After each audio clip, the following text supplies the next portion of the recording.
咁咧啱呢個月咧就係以色列咧慶祝建國咧65週年，咁就即係大家可能話成日聽到以色列建國係5月14號建國，咁而家仲係4月，點解呢個月慶祝咧？因為以色列佢哋慶祝國慶咧係根據佢哋嘅猶太曆啦，唔係根據新曆啦。咁啊新曆咧就係5月14號，但係咧因為猶太曆咧就啱係呢個月嘅啱應該係第2個禮拜一慶祝啊。咁啊禮拜日咧就佢哋喺呢個陣亡將士嘅紀念日，咁啊跟住接住嗰日咧就係呢個嘅國慶啦。咁啊今日係慶祝建國65週年啊，咁就好啦，每一年國慶嘅時候咧，佢都會公布個人口嘅人數啊。咁啊，而家以色列全國人口已經超過800萬啦，超過800萬啦，真係咧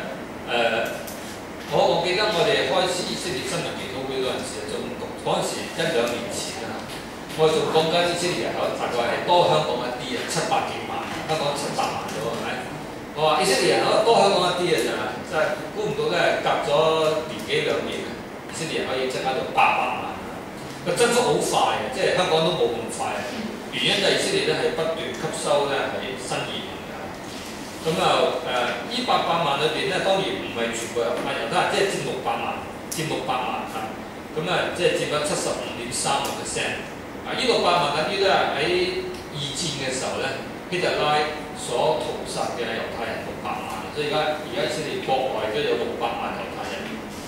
佢呢個人口咧就比1948年呢個獨立嘅時候咧增加咗10倍，增加10倍。咁你可以想象咧，建國嗰陣時係得咧係80萬嘅人口啊，而家咧係800萬嘅人口啊。咁啊，呢800萬裏邊咧，阿拉伯人佔咗166萬，大概20%啊。所以咁其餘咧4%就有318000人係咩人咧？呢啲人咧第一就係非阿拉伯裔嘅基督徒啊，即係佢哋係基督徒，但佢哋唔係阿拉伯人嚟㗎，即係可能係其他國籍嘅人啊。但係咧佢哋可能已經入咗以色列籍啊，即係好似譬如彼得重提咁，佢又唔係猶太人，但佢又唔係阿拉伯人，所以就歸一類啊。第二咧就係有啲嘅以色列猶太人咧，佢配偶咧係或者同埋佢嘅仔女啦，即係話意思就係佢即係一個猶太男人咧娶咗個外邦女子做太太。咁咧呢個外邦女子咧，第一佢本身唔係猶太人啦，又唔係阿拉伯人啦。第二咧就係佢所生嘅仔女咧，亦都唔當係猶太人，因為猶太人嘅定義咧就係媽咪嘅猶太人，生落嚟嗰個先猶太人。如果爸爸猶太人，媽咪咧唔係猶太人，咁生嚟仔女咧都唔算係猶太人，所以咧就歸依一類啦。咁當然佢哋都係以色列籍啦，但係咧係未算猶太人。所以呢個係根據佢哋猶太宗教法嘅一個法律嚟咁講。所以而家呢一屆政府會唔會修改呢條嘅法咧都唔知啊。即係有乜理由爸爸猶太人生，雖然太太唔猶太人，生咗個仔佬哥都唔當猶太人啊！即係從我哋嘅角度覺得好都離譜嘅。但係猶太人就因為猶太人咧過去散居全世界，就比較雜啊，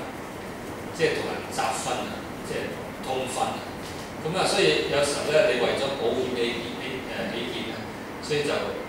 規定咧，媽媽生一個。如果媽媽猶太人咧，生嗰個係猶太人啊。但係如果係唔係嘅話咧，即係因為唔能夠 make sure 嗰個爸爸嗰個血統係咪好純正啊？即係媽媽如果唔係猶太人咧，咁如果連個老公雖然話係猶太人，但係都唔知係咪純正，所以咧就唔敢擔保咧，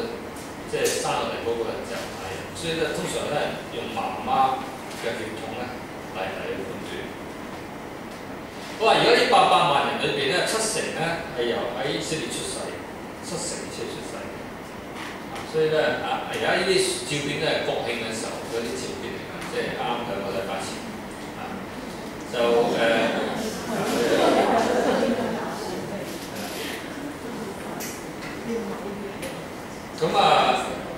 即係話有30%咧係海外移民翻去。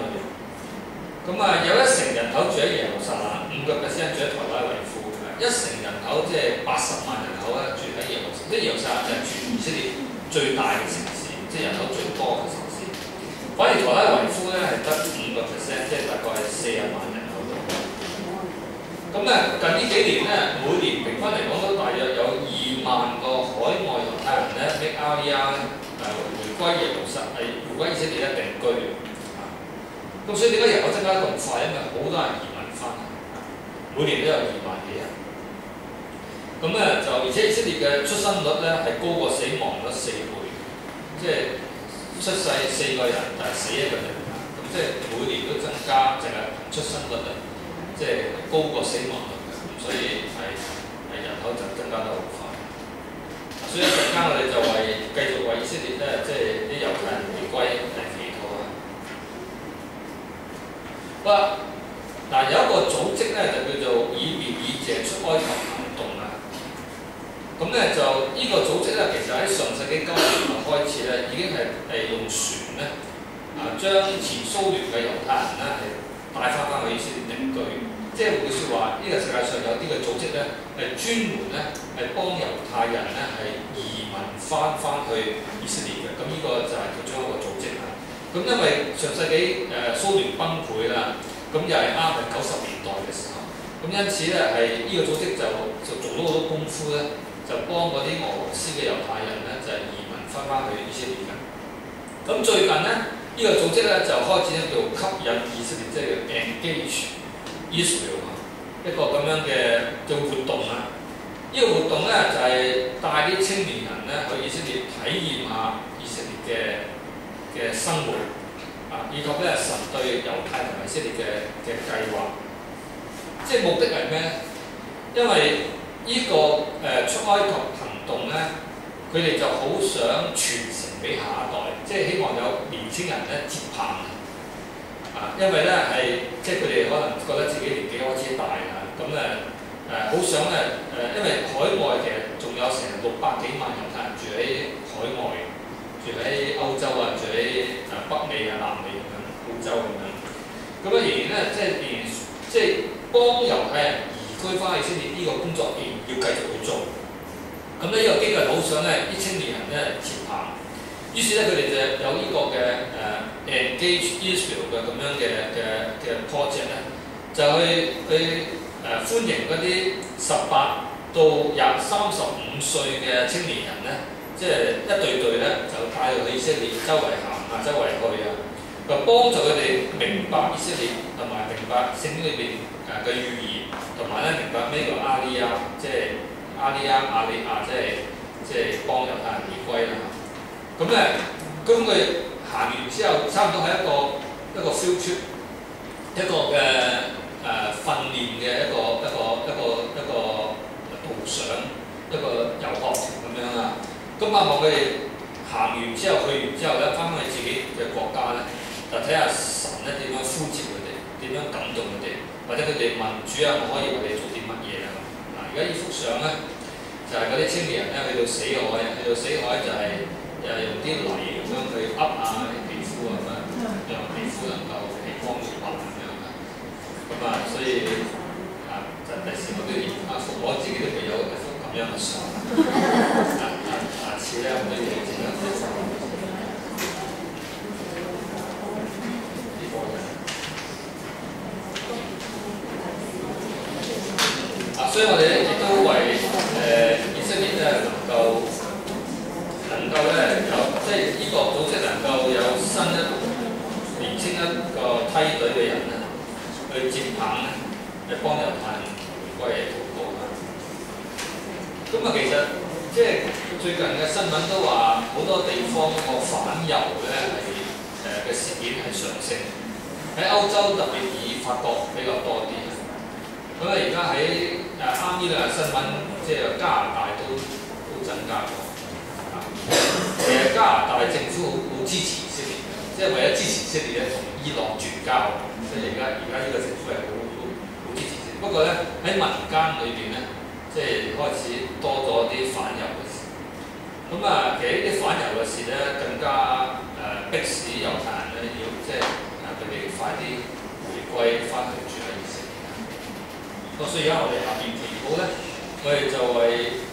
海外猶太人咧能夠回歸翻以色列禱告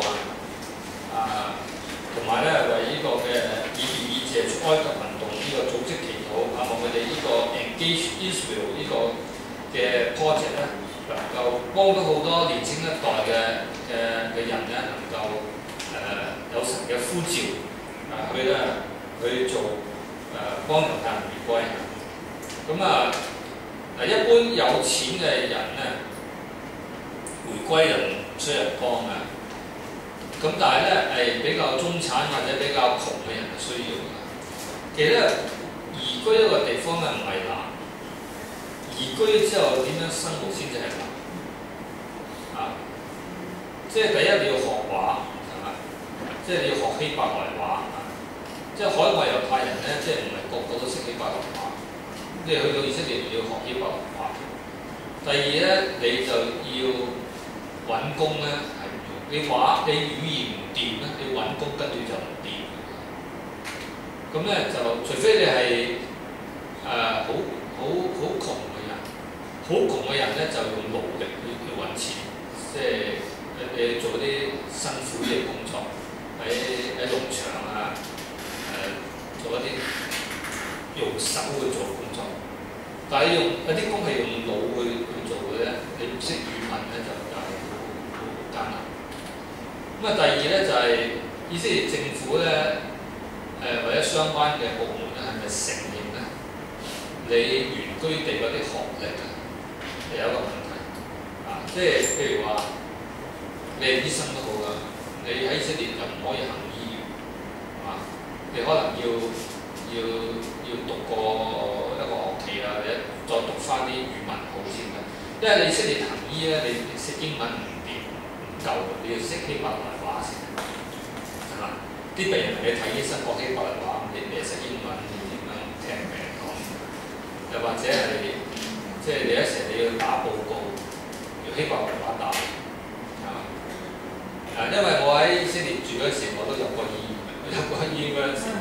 因為我要 claim 保險，因為同嗰個醫生講話，唔該你幫我寫個報告，用英文寫嗰個希伯來話時，啱佢就皺一皺眉頭，因為用英文，因為佢英文即係又唔係佢第一語言即係叫佢鬥英文，佢又辛苦。以色列啲電腦咧，希伯來文係由右邊打過去左邊打英文就由左邊打過去右邊所以我睇佢嗰啲英文嘅報告，睇下我見到佢即係佢啲電腦就係咁嘅，因為佢有啲字用希伯來話打有啲英文打，變咗咧一時讀到亂晒龍，係啦。咁我意思即係講即係認證嘅問題，即係你喺原居地好有 professional 嘅資格，去到以色列咧人都唔認你嘅資格，所以咧好多人都做唔翻本行。呢啲係一般咧新移民嘅煩惱，呢個香港啲新移民你喺大陸做醫生都好啦，香港你做唔到醫生。所以我哋咧係祈禱嘅時候具體一啲嘅，即係我哋唔單止求神幫助咧以色列人能夠翻返去猶太人翻去以色列定居，仲有咧就係佢定居之後點樣生活，即係文化上嘅適應、語言上嘅適應、就業方面嘅一個機會係點樣所以我哋不如好好弟兄姊妹就